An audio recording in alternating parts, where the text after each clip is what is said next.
Shalom, anak-anak yang hebat. Jumpa lagi. Bagaimana kabarnya? Salam sehat selalu. Nah, hari ini kita belajar materi tentang memberi dengan rela dan hati yang gembira. Dalam 1 Tawarik pasal 29 dan 2 Korintus 9 ayat 6 sampai ayatnya yang ke-15. Nah, mari kita berdoa terlebih dahulu. Lipat tangan, tutup matanya, tundukkan kepalanya. Kita berdoa. Tuhan Yesus, terima kasih buat penyertaan-Mu. Saat ini kami akan belajar, kiranya Tuhan Yesus Engkau memberkati kami dari pembelajaran pertama hingga akhirnya. Kiranya nama Tuhan dipuji dan dimuliakan. Dalam nama Tuhan Yesus kami berdoa dan bersyukur. Haleluya. Amin. Baik anak-anak. Nah, hari ini mari silakan anak-anak perhatikan ada gambar. Coba anak-anak perhatikan gambar berikut ini. Nah, apa yang anak-anak lihat? Ayo. Apa yang anak-anak lihat dari gambar tersebut? Ya, betul. Ini adalah gambar seorang nenek dengan cucunya, ya. Nah, hari ini hari ulang tahun cucunya dan neneknya ini tidak memiliki uang untuk membelikan kado. Nah, dengan senang hati, dengan tulus, neneknya memberikan bunga yang dipetiknya langsung ya di taman di sebelah rumah. Kado ulang tahun itu diterima dengan hati yang seperti apa anak-anak oleh cucunya? Diterima dengan hati yang bahagia. Ya, cucunya menerima kado itu dengan hati yang bahagia. Nah, karena kasihnya, karena cintanya nenek terhadap cucu ini, dia memberikan persembahan ini, ya, memberikan kado ini. Nah, anak-anak, materi kita hari ini juga berkenaan dengan pemberian atau persembahan.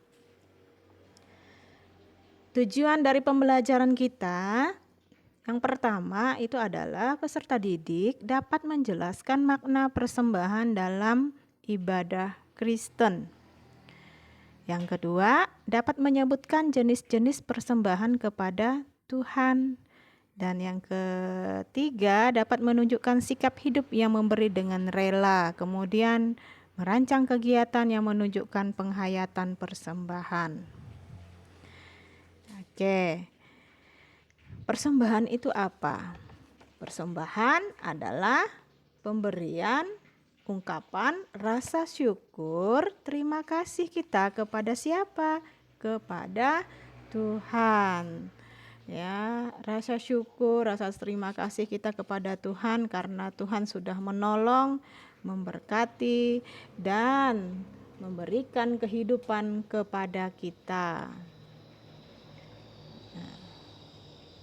Selanjutnya, mengapa kita memberikan persembahan kepada Tuhan? Apakah karena Tuhan itu kekurangan?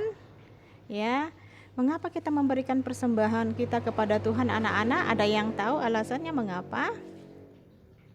Ya, kita memberikan persembahan kepada Tuhan itu karena kasih kepada Tuhan yang bisa kita lihat di dalam 1 Yohanes pasal 3 ayat 16 sampai ke 18. Kemudian tanda iman kita kepada Tuhan. Kita memberikan persembahan kita sebagai tanda iman kita kepada Tuhan. Dan tanda pengakuan bahwa Tuhan itu adalah pemilik segalanya. Bahwa apa yang ada di dunia ini, yang kita miliki, yang bisa kita nikmati ini semua karena milik Allah, karena anugerah Allah, datangnya itu dari Allah, dan kita memberikan persembahan juga sebagai tanda bukti bahwa kita mendukung pekerjaan Tuhan. Nah, pekerjaan Tuhan di dunia ini tidak hanya terbatas di dalam gereja ya anak-anak. Kita bisa melakukan pekerjaan Tuhan juga di rumah, di lingkungan masyarakat di mana kita berada. Ya. Nah, demikian juga dengan Salomo, anak dari Raja Daud. Anak-anak, nah Raja Salomo ini merupakan anak dari Raja Daud yang bisa anak-anak lihat di gambar. Itu adalah gambar bait Allah. Gambar bait Allah yang dibangun oleh anaknya Raja Daud. Nah, anak-anak bisa perhatikan bahwa anaknya Raja Daud itu membangun bait Allah yang begitu besar.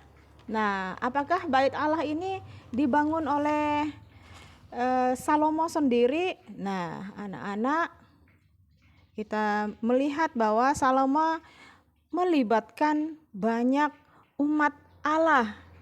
Pembangunan ini tidak melibatkan diri sendiri, tidak mengandalkan kekuatan sendiri, tetapi melibatkan banyak orang, ya.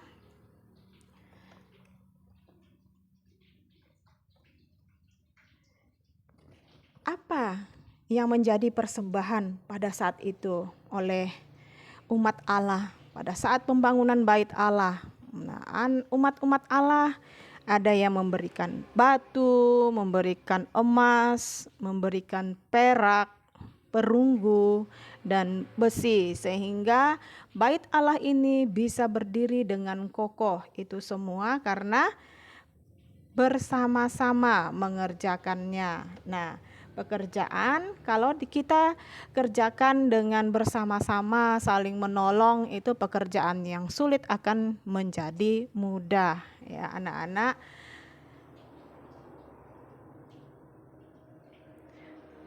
Wujud dari persembahan. Nah, anak-anak biasanya memberi persembahan. Di gereja kita biasanya membawakan persembahan. Ada banyak wujud dari persembahan. Nah, dalam pembelajaran kali ini cerita tentang Raja Salomo yang membangun bait Allah, mulai mengajak orang banyak untuk bersama-sama memberi persembahan, ya, berupa harta yang dimilikinya untuk dipakai sebagai bahan pembangunan bait Allah. Ia mulai dengan dirinya sendiri. Raja Salomo memulai pembangunan dengan dirinya sendiri. Nah, persembahan itu bisa berwujud uang, ya anak-anak, berwujud uang. Nah, persembahan yang kita berikan itu bisa dipakai untuk biaya pemberitaan Injil Kristus, untuk biaya penginjilan, untuk biaya hamba-hamba Tuhan yang terlibat di dalam pelayanan. Kemudian wujud dari persembahan itu tidak hanya uang, tetapi juga tenaga kita anak-anak, ya. Tenaga kita bisa membantu apa. Nah, ketika kita melakukan pekerjaan, nah, kita memberikan persembahan, itu menunjukkan persembahan kita. Jadi persembahan ini tidak terbatas. Kemudian memberi sesuatu kepada orang lain yang kehilangan. Sebenarnya ketika kita memberi, memang sesuatu itu hilang, namun maksud baik kita dan perbuatan baik kita tetap ada di dalam diri kita. Semakin banyak kita berbuat baik, kita akan menemukan bahwa kebaikan itu menjadi suatu kebiasaan, ya. Dan jika sudah menjadi kebiasaan, maka hal itu akan susah lepas dari diri kita, karena ini adalah kebiasaan yang baik. Maka tidak salah jika membiasakan diri memberi dengan rela, dengan hati yang gembira. Nah, seperti selain tenaga itu adalah waktu, kemudian berupa barang. Kita memiliki apa dengan teman atau saudara yang mengalami kesusahan, kita bisa melihat baik yang dekat maupun yang berada jauh dari kita, kita juga bisa memberikan persembahan kita tidak terbatas oleh jarak. Sekarang jarak tidak lagi menjadi penghalang ketika kita akan memberikan persembahan atau bantuan kepada saudara-saudara kita yang mengalami kesusahan, bencana alam, ya, itu adalah wujud-wujud dari persembahan. Ada uang tadi ya anak-anak, apalagi anak-anak, tenaga, kemudian waktu dan barang.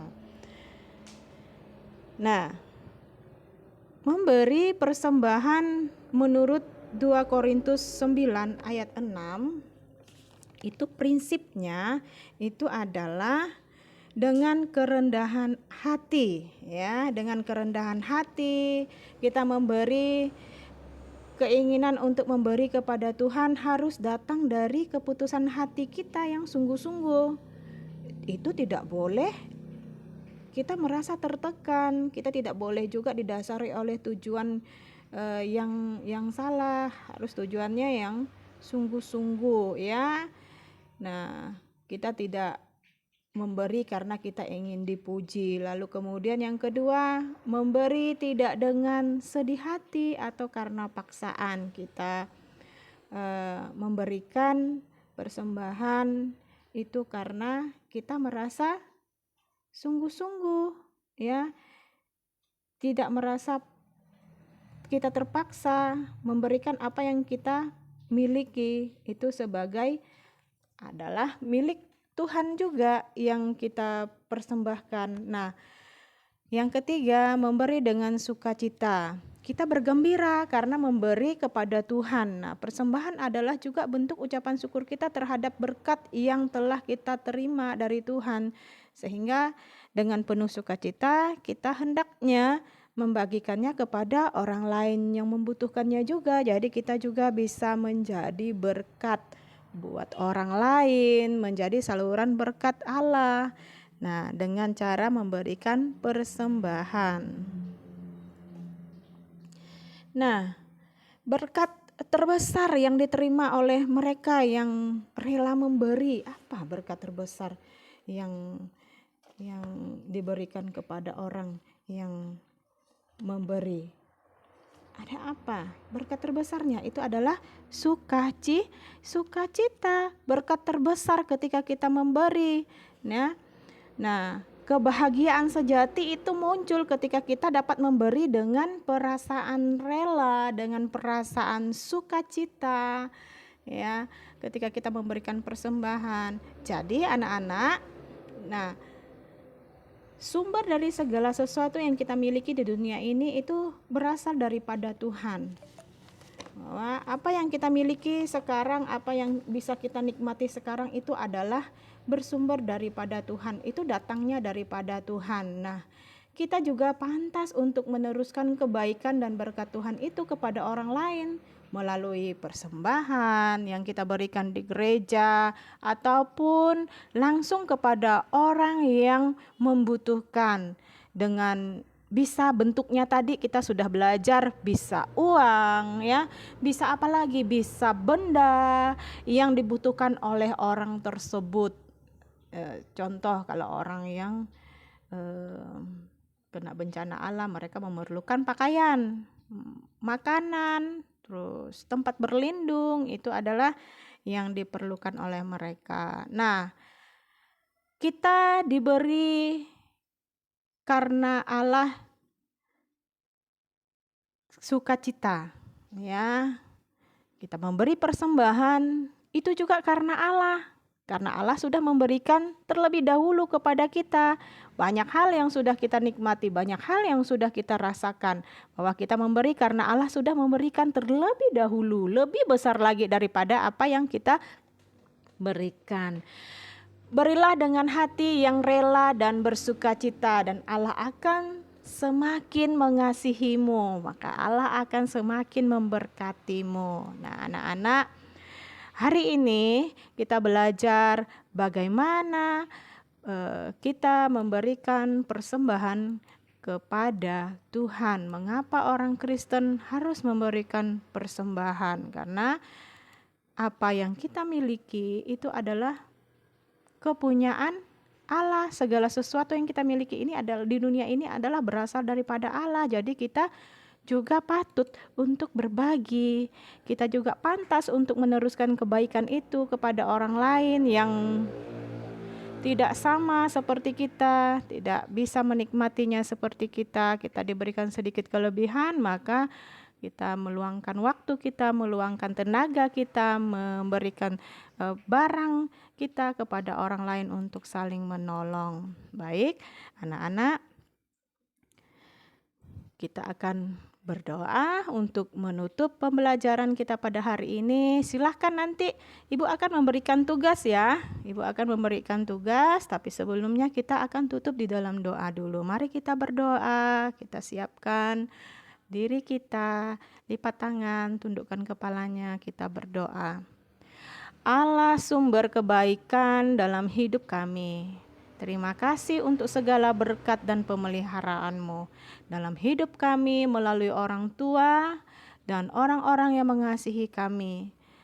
Tuhan, ajarlah kami untuk memberi persembahan dengan hati yang rela dan bergembira.